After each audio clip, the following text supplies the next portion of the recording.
Welcome to Executive Leaders Radio, your spot in the corner office, the radio show where executives share their secrets to success. Executive Leaders Radio. You're listening to Executive Leaders Radio, broadcast from the Philadelphia law offices of Obermeyer Law Firm. And we have a great lineup of guests and co-hosts, including Shannon Lane, Newmark Knight Frank, Peter Snelling, Merrill Lynch, Andrew Hanlon, Hanlon Creative, Matthew Shapiro, Obermeyer, Mary Pat Kessler, Sabre Systems, and Reggie Fuller, Fulton Bank. And Peter, can you give us a rundown on who we have on the show today as guests? Sure, thanks, Herb. We have Osiris Hoyle, President and CEO of District Taco, Liz Jaworski, President, Ron Jaworski Golf, Denise Lance, President, Attentive Health, and Rich Goldberg, President of Safety and Rudolph Jewelers. Excellent. Let's get to know our first guest, who is Osiris Hoyle, President and CEO of District Taco. Osiris, what is District Taco? What are you guys doing?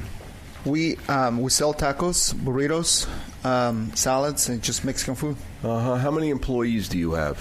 Just over 400. 400 employees. And where are you from originally? Yucatan, Mexico. How many brothers and sisters? I have two, a brother and a sister. So, and you're the youngest of the three? Yes. Were you, and how young were you when you came to the U.S.? 17 years old. And you came here alone or with a family? Alone. And why did you come to the United States? For the American dream, better opportunities. All right. And you came alone and you stayed with some friends when you got here? That's correct. Drew? Osiris, when you got to Denver, did you know how to speak English? No, I didn't. And can you tell the listening audience how you learned to speak English? Yeah, it's I pretty much learned to speak English with at the bar with drunk people. And when you were younger, maybe 12 years old, do you remember making money for the first time? I do remember making money, but and what it were wasn't you doing? real money. I was selling popsicles, newspapers, and flowers. And why were you doing that at such a young age? If I needed, my parents were very poor and, farmers. So if we needed to buy something on our own, like a toy or something, because there was a fair, we need to work for that. And what did that experience teach you about operating the business you have today?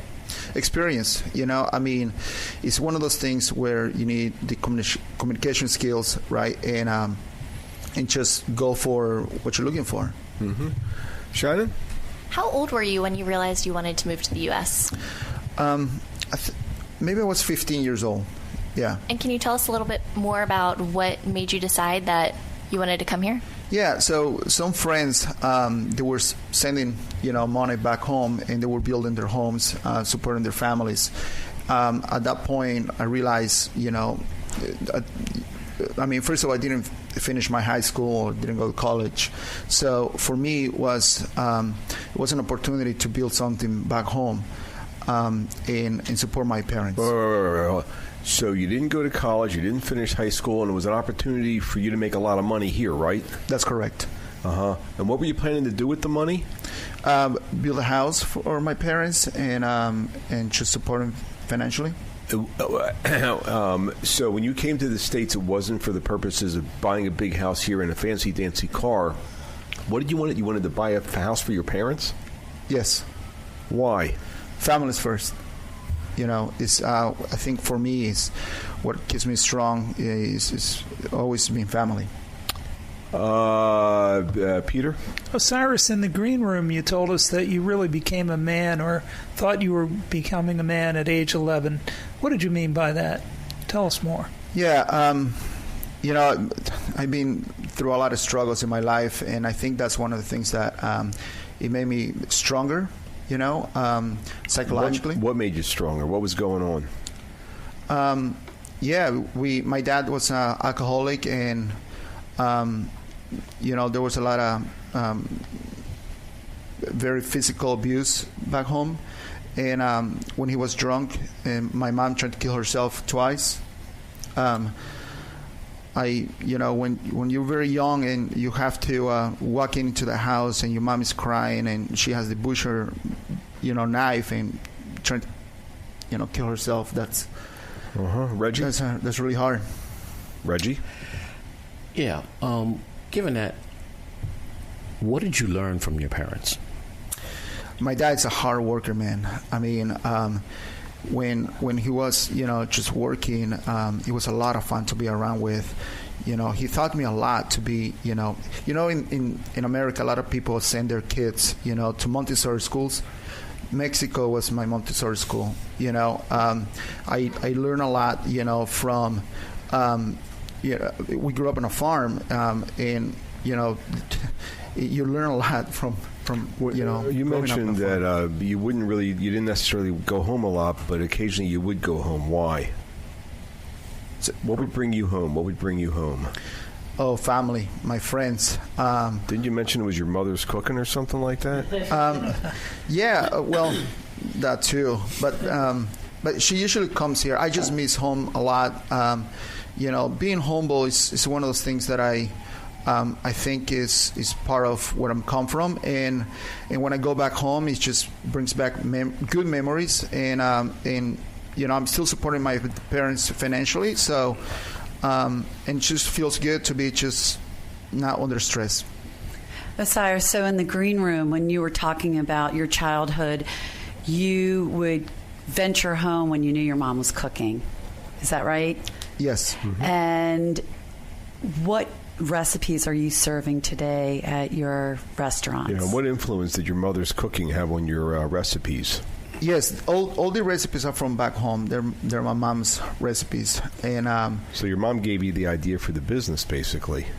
So when I came to the United States, I missed so much her food that I needed to call her and ask her. Even though I grew up, cooking with her, but I didn't know her secrets. So I had to be on the phone and explain. She will be explaining detail, step by step. Is this a true story? Huh? Is this a true story? You really missed your mom's food. You called her to ask her about the recipes? Yeah. Let me ask you, how did this business get started? It started because I lost my construction job in 2008, and I had to follow my passion, and I started cooking for American people. How did the business start? Did you open up the first restaurant? I started with a taco stand in Rosslyn, Virginia. Mark Wallace and I. So you were the first employee. Yes. And there's 400 employees now. That's correct. And you started a business coming from nothing. That's correct. Matthew? You told us in the green room that you had a particular inspiration to help you learn English. What was it? My wife, when I came to the United States, I got this job as washing dishes, and I didn't speak any English. Then I, after a week, this beautiful woman, waitress, walked in, and that was it. I decided to. Were you able to talk to her when you met her? No, but I already. Why not?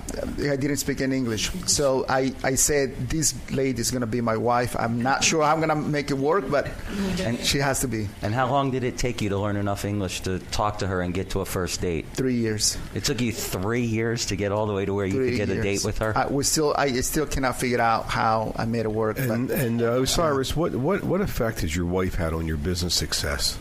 Oh my gosh,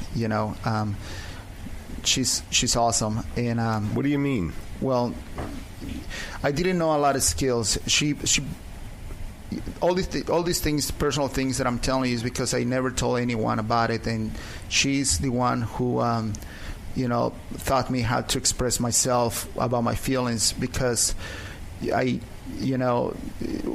Mexico, my parents never asked us how I was doing. If I had a problem, we have to go and figure it out on our own. So with her, she became my therapy, and yeah, she's awesome.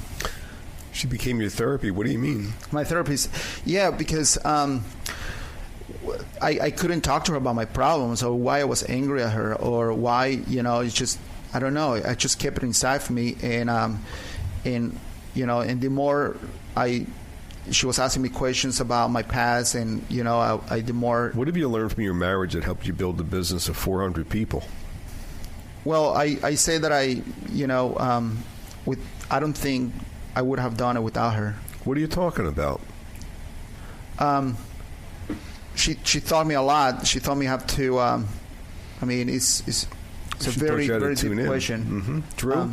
Yeah, I'm just curious. I mean, there's no mountain that you can't climb. I mean, from the story correct. you've told, and I'm just curious, what you would tell our listening audience who might be facing some obstacles and feels like they're in a corner.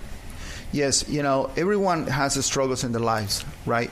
But usually, what we do, we just hit in the corner and not go face those problems, right? And a lot of people that you talk these days, everybody's. We've been speaking with Osiris Hoyle, President and CEO of District Taco, here on Executive Leaders Radio. We'll be back in a moment right after this Business Spotlight. And your name and organization is? Reginald Fuller, Fulton Bank. And what's your role at Fulton Bank? Commercial market executive, responsible for all commercial activity in Philadelphia. So you're responsible for helping businesses get or not get loans, right? Among other things. Where'd you grow up? North Philadelphia, a challenged area. A challenged community when you were a kid. Okay. How many brothers and sisters? 2 older sisters. What'd you learn from your dad and what'd you learn from your mom? My dad, the value of hard work and saving. My mom, the value of education and communication. Your dad taught you saving? What are you talking about? My dad told me when you make whatever you make, you put no less than 10% away. Isn't that interesting? And you work for a bank nowadays, don't you? Yes, indeed. Do you really enjoy what you're doing for a living? I have a passion for what I do. I guess it comes from your dad, too, because he taught you about saving money when you were a kid. What's the website address of this Fulton Bank? FultonBank.com. Let me have that one more time. FultonBank.com. And this has been your Business Spotlight. We're back. You're listening to Executive Leaders Radio. This is your host, Herb Cohen. We'd like to introduce Liz Jaworski, who's the president of Ron Jaworski Golf. Liz, what is Ron Jaworski Golf? Ron Jaworski Golf is a progressive golf company. We own and operate 6 golf courses in the Delaware Valley. How many employees do you have? We have 700 employees in the middle of the summer and the season when everything is, weddings are happening and golf is happening. Where are you from originally? I'm from Lackawanna, New York, a little town south of Buffalo. How many brothers and sisters? I have 2 older sisters. And did you tell us a story about when you were a kid learning a lesson about accountability? What was that story? I had an amazing mom who she would tell me to clean when it was my time to clean and sweep the kitchen. And I would be done. I'd say, Mom, I did the kitchen. It's all done. She said, nope, I hid that penny in a corner and you didn't get it. You didn't get that whole kitchen floor. And what did you learn from that experience? It's amazing that what she taught me, I didn't like it at that point, but now I love it because it taught me accountability. It taught me that I could teach that. I taught that to my children, and now I do that with my employees. How young were you when you started dating your husband, and how young were you when you got married? I was 15, and he was 16. We went to high school together, Lackawanna High School, yay Steelers, and we met then, and we married after his first year in the NFL, and I was 23 and he was 24. You were 23, he was 24, you guys got married, and so you got married when you were 23, 24, and tell us, tell us about the variety of business interests that you share with your husband. My husband is very entrepreneurial, and I have learned the same thing and lived the same thing with him. Right now, we own the 6 golf courses that I originally spoke about. We had 15 throughout the years that we bought and sold. We also run, along with our daughter Jolene, Business Clubs America, BCA Philadelphia, which is a business relationship company, top CEOs and presidents in the Philadelphia area. And the Philadelphia Soul, an arena football team, which is a blast. Tell us a little bit, your ethnic background, did that have any influence on you and your husband's upbringing? I think it has tremendous influence. Being raised Polish, the ethnic background, the hard work that we've been taught, what my parents and my grandparents brought back from Poland and brought to the United States and taught us, it's everything in our lives. Mary Pat? Liz, what has Ron been able to accomplish? I'm married to a pretty successful man, and he's an amazing guy. He spent 17 years in the NFL, 10 years with the Philadelphia Eagles, took them to the Super Bowl in 1980, went on from there to an illustrious career on ESPN, still doing TV and radio work, and he's a pretty cool guy. Liz, I'm sure you've learned a lot from your husband, but I'm just curious, when he stepped to the huddle in the Super Bowl, what's the lessons that you taught him that he brought to that huddle? What did I teach him? Wow. I taught him a little bit how to care about people. Ron was more about winning and being aggressive. And I told him sometimes you got to hug them to get them to love you. Reggie? Liz, a small town girl with 2 other siblings, led in a household by a tough steel worker. What did he teach you? My dad was such a great man, and he taught me how to hug. He taught me how to love. He was going to be a priest before he met my mom, so he has that spirit and that lovingness that he taught us. My mom was the tough one. My dad was a lover. Mary Pat? Liz, I heard recently that you've had some health challenges. Can you tell us about that? Yes, about 2 years ago, I was diagnosed with breast cancer. It was an aggressive form and caught me off guard, as it would for anybody. But I had it taught me a lot in life. But I had a mastectomy, chemo, radiation, you name it. About 9 months of getting myself back together. But I am so blessed that I can't even thank God enough. It didn't spread, and I'm doing wonderful. What did you learn from that experience? What did that teach you? How did that shift you? It teaches you everything in life. It taught me how to think clearer, how to love, how to make decisions without any regrettability, take care of my grandkids and my kids and my family. Liz, where do you find meaning in what you're doing today? Where do I find meaning? I find meaning meaning starts with the family. My daughter just had a baby, so it's our 5th grandson, and family is everything. And so the meaning comes from there, and then then you got to have fun, and then you bring that to life with your family and with your business. Liz, you've described your golf courses. You've described the company as a progressive golf company, Yes. which I've never heard before. What does that mean? You have to be progressive. You have to think outside the tee box, as I say.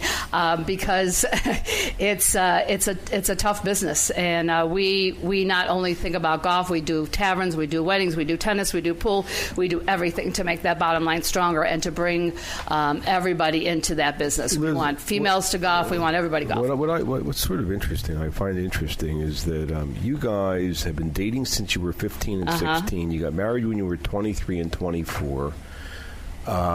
You've been involved in the sports and the entertainment industry, which typically rips couples apart. But as opposed to being ripped apart, you've actually flourished with a variety of business interests, let alone you've remained married and committed. What's going on here?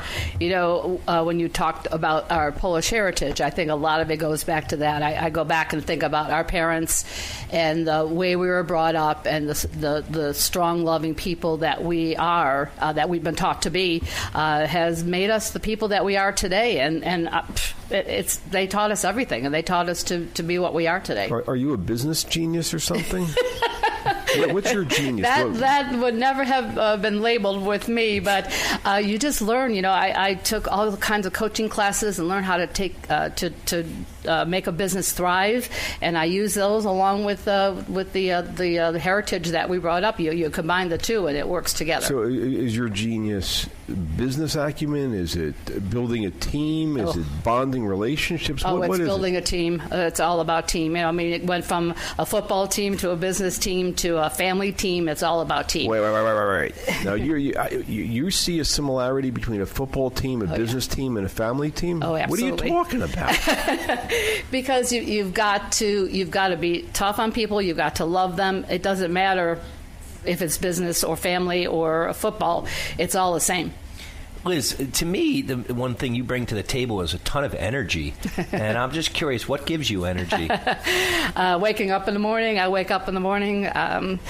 I sing, and I thank the Lord for being there, and I say it's the best day. I really sing it's going to be the best day of my life. And all joking aside, I mean, that routine probably does a lot to set the path of the day, huh? It does. And literally, when my eyes open, that's what I do, and it sets the path of the day, and I'm ready to go. Peter? Liz, one of the great lessons you've learned you spoke of was to make decisions out of love. What do you mean by that? Sometimes, as you're moving on in life, sometimes you think, oh, maybe I shouldn't do that, or maybe that's not the right thing to do. And then, honestly, after you're diagnosed with cancer, it's like, it's easy, it's other things that could bring you to that point. But when you go through something tough in your life, it's like, well, it's an easy way to make a decision because that's the way it should be. You've got to do the right thing. Mary Pat? Liz, And I've experienced your business, and it's amazing. You've built this culture of loyalty and fun. What's the secret ingredient? Is it all you? It's Ron and I both have the same philosophy. You got to take care of people. You got to do the right thing. You got to build relationships. You got to build relationships before you need them. So it's taking care of people and having fun with them. Reggie, what are you thinking? Given your background you spoke about and your success, how has that shaped the relationship with your two sisters? Oh, my sisters, they were my role models. They are my role models, excuse me. My sister's a chemist and medical technologist. They're so much smarter and cooler than I am, and they taught me so much in life. And I was born 10, 12 years after them, and I just looked up to them every day, and they really taught me and made me what I am today. Mm-hmm. What's the future looking like for you? The future is looking healthy and happy, taking care of family and growing the business. We're always looking to acquire more, do more, whether it's... What's good enough?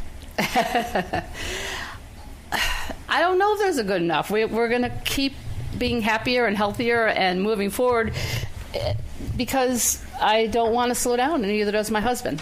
What's the website address for this organization known as Ron Jaworski Golf? You can just go to ronjaworski.com. It'll take you to everything. What's the, give me that again? ronjaworski.com. How do you spell that? RONJAWORSKI.com. We've been speaking with Liz Jaworski, president of Ron Jaworski Golf. Don't forget to visit our website, executiveleadersradio.com, to learn more about our executive leaders. And we'll be back in a moment right after this break.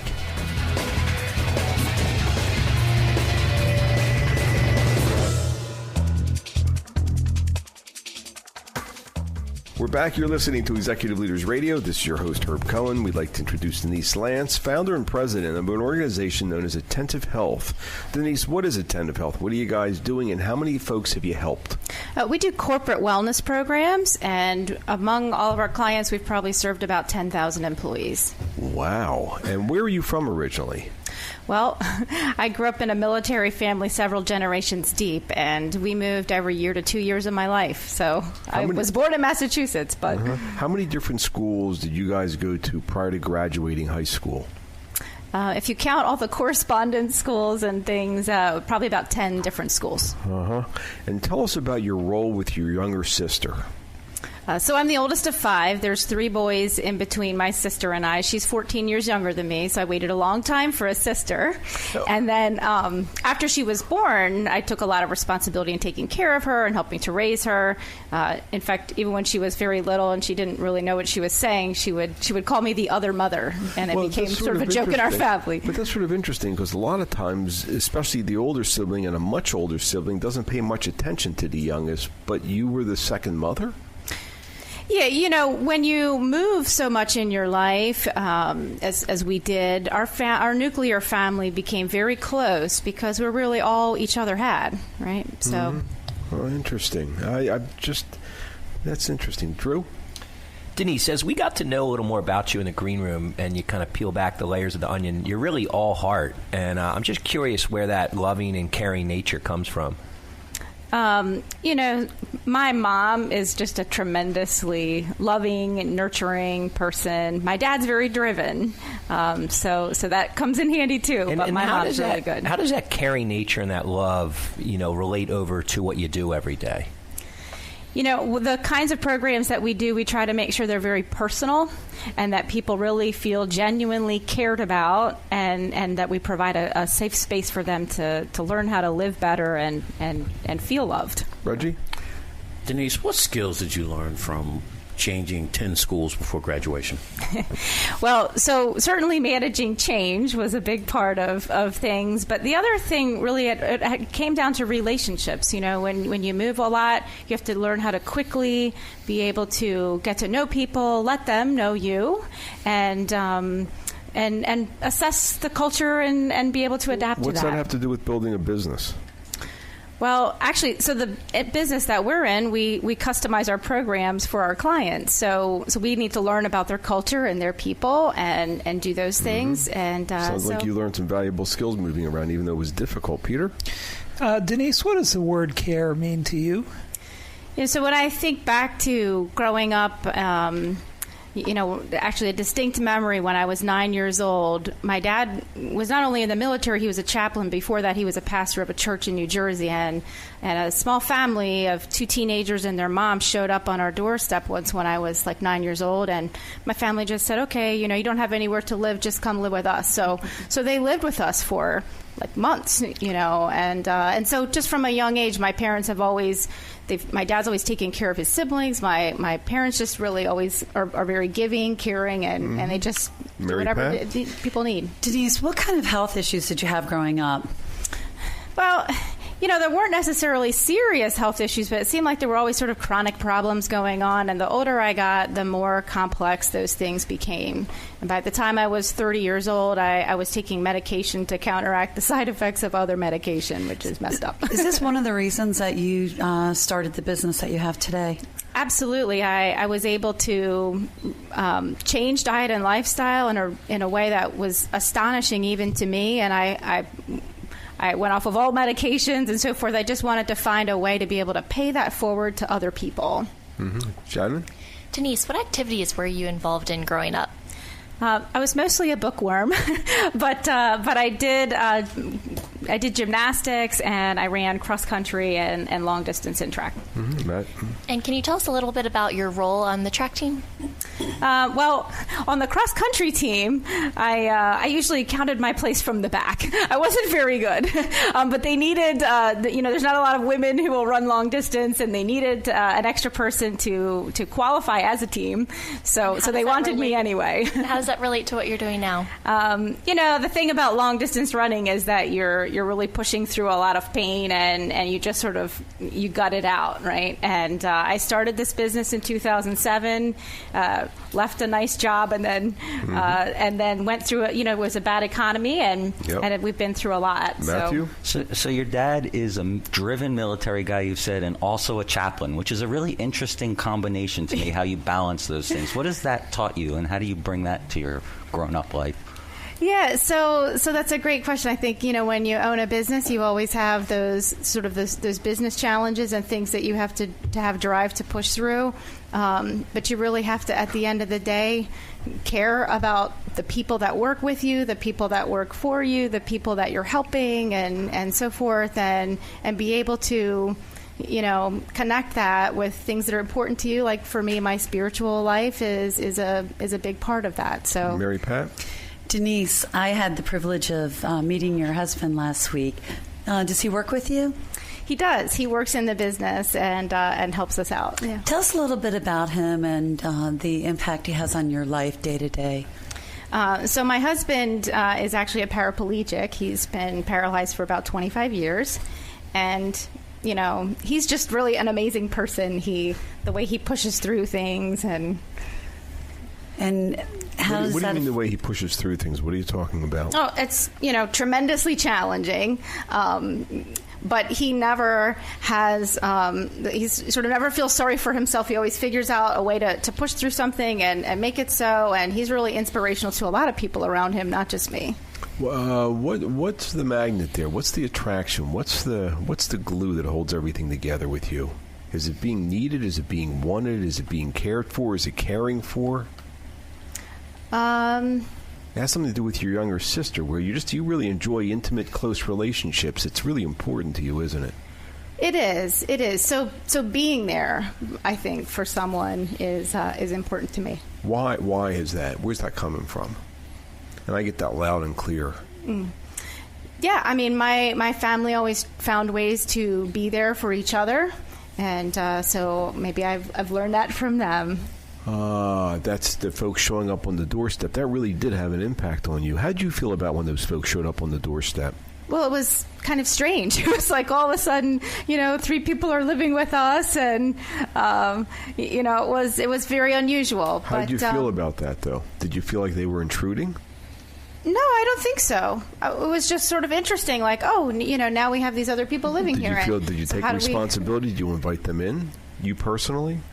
No, my parents, were really driving that. I was too young, sort of, to. So it's part of the culture, part of what you grew up in is the acceptance. It's just that if somebody needs something, when you speak about your them. spiritual life, what are you talking about? Your spiritual life? We're talking about a business radio show. What do you mean your spiritual life?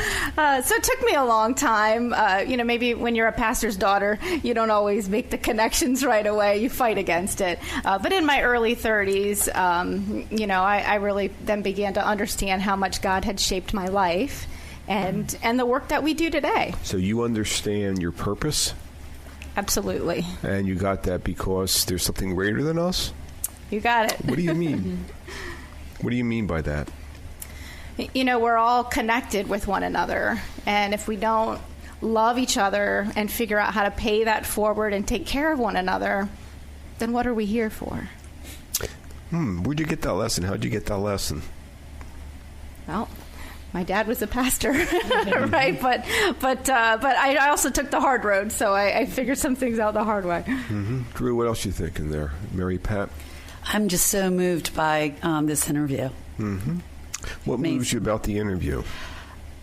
I think I've gotten to know Denise, and knowing her commitment to her husband, and how he never complains. I remember you telling me that. Yeah, it's interesting that Denise is talking about the spiritual connection and that the oneness, and she really does come from that. How's that affect your building the team?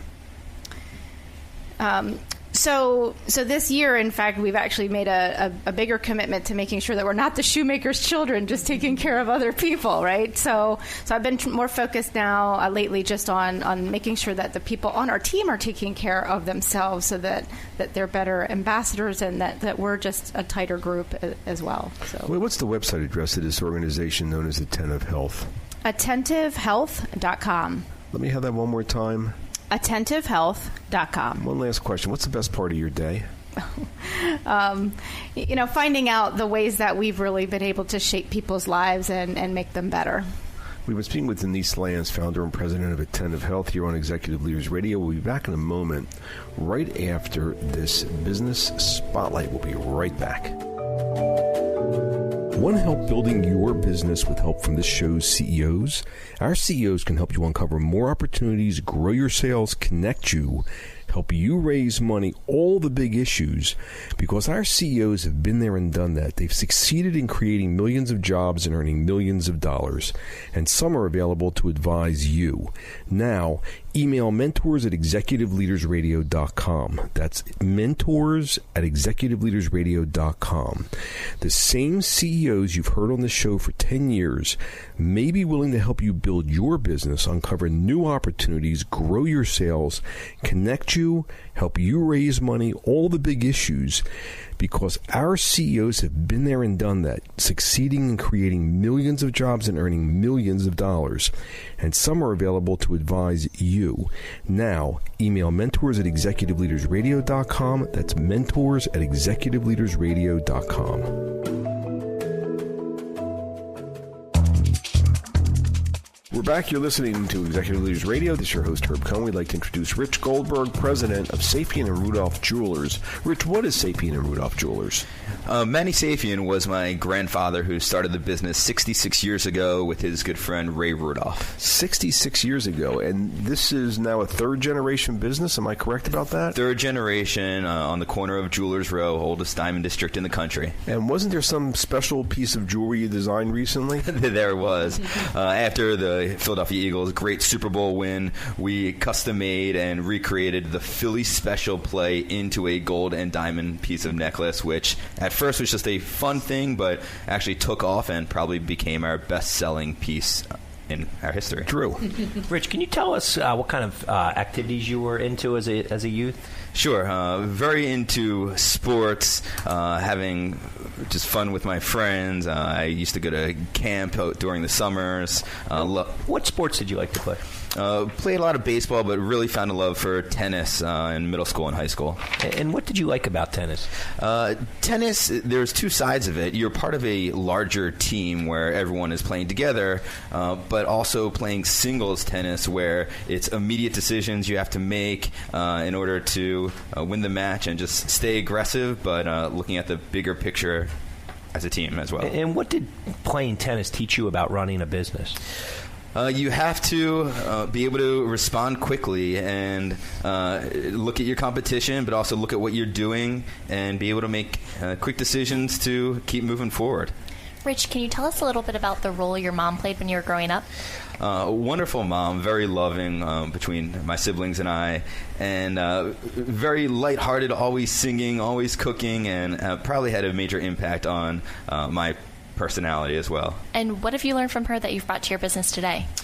Even just the other day, I'm at my mom's house, and she's asking me about these cookies she just made, and what do you think? Too many chocolate chips? Is it too soft? And it seems silly, but I do the same thing with the jewelry we create in-house. I always like to get opinions on the little things and make adjustments, and I get that from her. Mary Pat?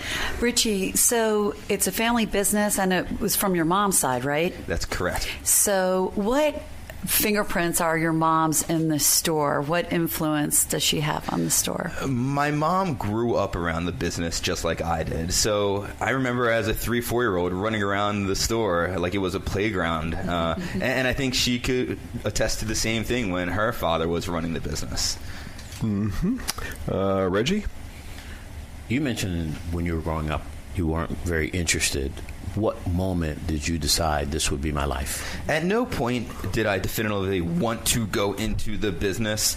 As a kid, I naturally used to collect rocks and loved gemstones. Always loved working with people and sales. But it wasn't until I graduated college. Actually, my first job was at NFL Films. But then after a few years, my father and I, who've always had a great relationship, thought, you know what, let's give this a shot. Let's work together. Let's see if we could take it to the next level together. And did it. It's been great ever since and never looked back. Matthew? In the green room, you were talking about camp. Tell us what you liked about camp. Camp was a wonderful experience. Made many friends and connections, but really it was an opportunity over the summer to create relationships with people that to this day are still so meaningful, and we still all connect in the Philadelphia area, and that's something that just in business you have to do on a daily basis to keep thriving. Sure. You mentioned designing the Philly special, so there's an artistic side to you. Where does that come from? It's a great question. My father was always a great businessman and kept the business thriving for over 30 years. I do feel that I've brought a more artistic side to what we do. Currently, we're specializing in a lot of custom design through 3D CAD design, and we have a 3D printer, and we're doing more design than ever before, which has helped us to give our customers a whole level of personalization and really helping them create exactly what they want, and I love doing it. And when we were in the green room before, you noticed one of our other guests is wearing a whole lot of your jewelry. How does that make you feel when you see people out there wearing your jewelry? Thank you, Liz Jaworski, for showing off your beautiful diamonds. It feels great. It really comes down to it's not just a sale. It's not just a retail store. I know it sounds cliche, but building these relationships and seeing the excitement of people and seeing them as they go through their wedding planning and marriages and anniversaries and kids. I mean, these are some of the most important things in life that we are lucky enough to take part in and help them create things that they wear every day and pass down from generation to generation. It's such a special feeling.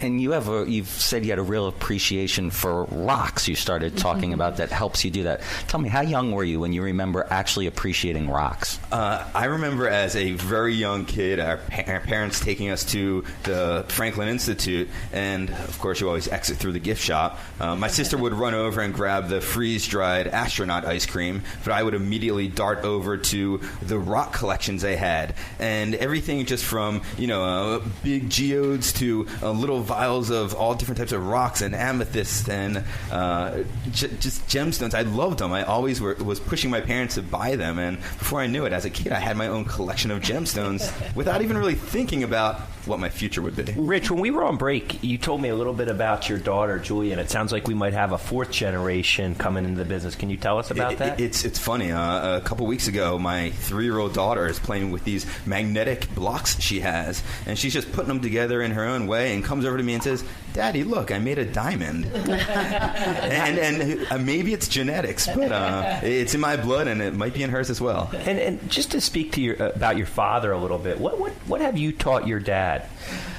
He has taught me so much over the years, but I think I've also taught him how to just stay open-minded and look to the next generation to keep pushing forward. And he's done such a great job over many years, but he has opened up and allowed me to kind of do my own thing, and with that has given me all the support in the world I could ask for, and with that we continue to have success. Richie, what's the secret sauce? I mean, you have generations that have come to your store to buy, like you said, jewelry for the most special occasions in someone's lives.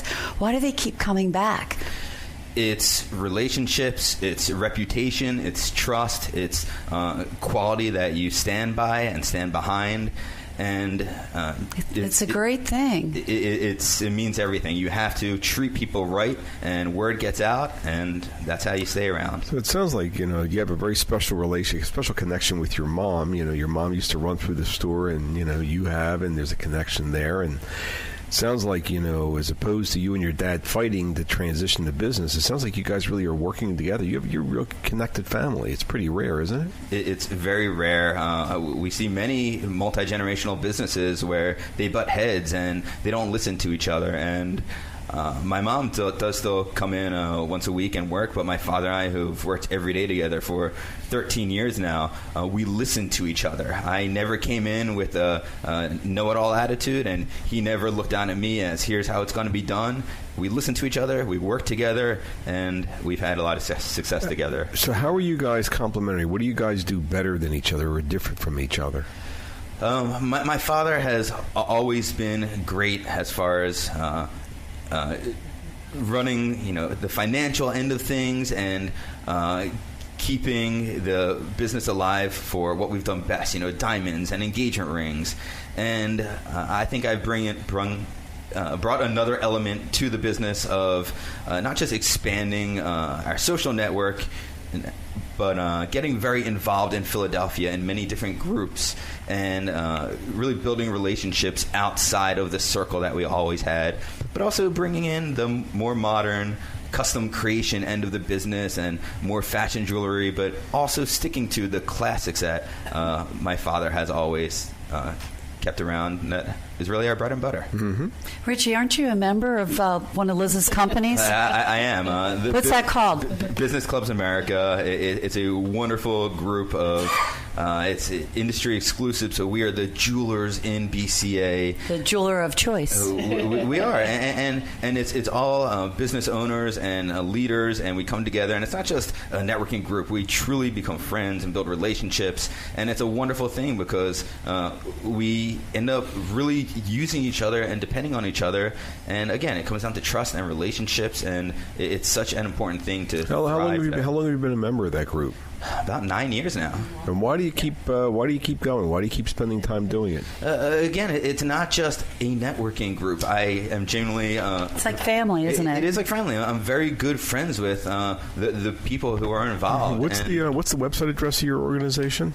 It's SafianRudolph.com. We've been speaking with Rich Goldberg, president of Safian and Rudolph Jewelers, here on Executive Leaders Radio. And let's see, Peter, can you give us a rundown on who we've had the opportunity of speaking with today? We had a great show today, Herb. Both Cyrus Hoyle, president and CEO of District Taco, Liz Jaworski, president, Ron Jaworski Golf, Denise Lance, president, Attentive Health, and just now Rich Goldberg, president, Safian and Rudolph Jewelers. I'd like to thank my co-hosts, including Shannon Lane, Newmark Knight Frank, Peter Snelling, Merrill Lynch, Andrew Hanlon Creative, Matthew Shapiro, Obermeyer, Mary Pat Kessler, Sabre Systems, and Reggie Fuller, Fulton Bank, for giving me hand structuring the questions to help you provide our listening audience an educational and entertaining show. Matthew, what is the website address of our host facility here today, known as Obermeyer, the law firm? Obermeyer.com. How do you OBERMAYER.com. All right, everybody, thank you for joining us today. This is Herb Cohen, your host. Don't forget to visit our website, executiveleadersradio.com, and we'll talk to you soon. Have a nice day. Bye-bye.